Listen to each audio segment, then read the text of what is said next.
Okay, so I'm going to translate the Venerable's Timeout talk today. First, he wanted to rejoice in the merits of all the patrons. We had the Rains Retreat patron, the Transference of Merit patron, and the Food Offering patron. And he wanted to rejoice in all the merits of everyone who's here in this room and everyone who's online as well. So his Timeout talk started with an analogy. You've got two people. One person is on a plane and the other is on land, on the ground, and they both see a mountain. The person on the plane is going to see the whole overview of the mountain from the top. However, the person on the land is only going to see a part of the mountain, a certain angle. Obviously, both of them have different angles of this mountain. It's not going to be the same. They're both going to have different views and different perspectives. Yet the same thing too, to take a soccer game, you've got a soccer ball and you've got the person who's kicking the ball against the other team, but then you've got the coach watching the entire game. The coach is going to have a very different view of the entire game versus the soccer players who are actually kicking the ball, because they both have a different angle and different perspective in the matter. And this is the same when it comes down to people in general. Take yourself.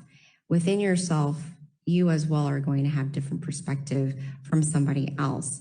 But take, for example, when we talk about meditation in your mind, you're going to have good thoughts and you're going to have bad thoughts, no matter what. This is just what happens. But as a meditator, you're going to be able to see your thoughts and observe yourself more and more. Be ahead of your emotions and not let it affect you or distract you from things. The more you know about yourself, the more you understand about your emotions, the more you're going to be ahead of those emotions so that it doesn't take over you. And it comes down to, if, for example, you've got two different people and they're both dealing with a similar situation or a similar matter, but they're both going to react to it differently. One person might be very consumed in the situation and let it affect them mentally, but yet the other person, it doesn't faze them at all. They just kind of like let it roll by and it doesn't affect their emotions, but yet it's the same situation, but yet both of them approach it differently. And the reason is, why is that? Why is one person able to stay calm and not let it affect them, but yet the other one is emotional and isn't able to handle it? And it comes down to one person, both of them cultivate themselves differently, and both of them have their own perspective on things.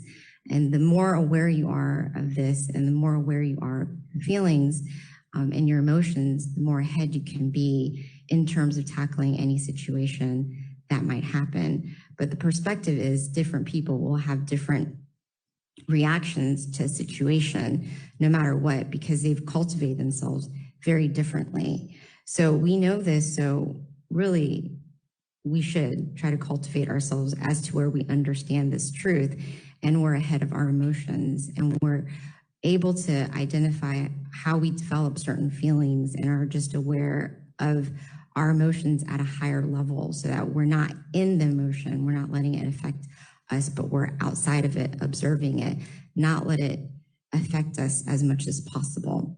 And we're able to do this when we actually meditate, because by meditating, we're able to identify our emotions more and more, and we can see what is forming in our mind.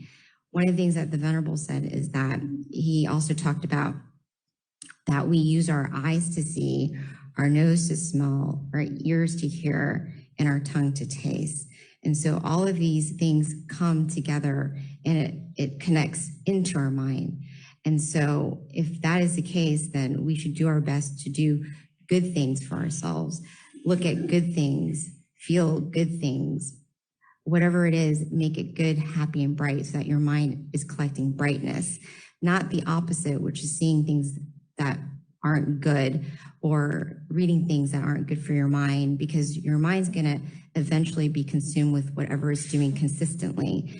So the more goodness that you're pursuing, the more virtues that you do, all of us here today, we're collecting goodness for ourselves. This is actually going to help our mind become happier. And so that when there are situations and problems or something arrives that we have to deal with, we're actually going to be approaching it with not only equanimity, but happier too, because we're constantly training ourselves to be happy and building good virtues for ourselves, versus someone who's not doing that. If you're not cultivating yourself, it's going to be very easy to be aggravated and annoyed and frustrated when something doesn't go your way, because you're not accumulating goodness for yourself. So this is just an example of what you can do for yourself, is just to continue to build the good virtues for yourself, pursue perfections, meditate more. Meditation is very important, because when you meditate, you're able to see that reality. You're able to observe your mind, so that you don't let your emotions control you, because you actually are not in the emotion, you're above it. And so continue to cultivate yourself, continue to meditate, continue to observe and pay attention to your mind, and develop yourself and accumulate as much good virtues as you can, and be able to identify bad thoughts and good thoughts in your mind, because the more you can see this reality for yourself, the more it doesn't affect you, and you're looking at it from above and you're not inside the emotion. And that is what meditation can help you do. So this is the Venerables Talmud Talk today.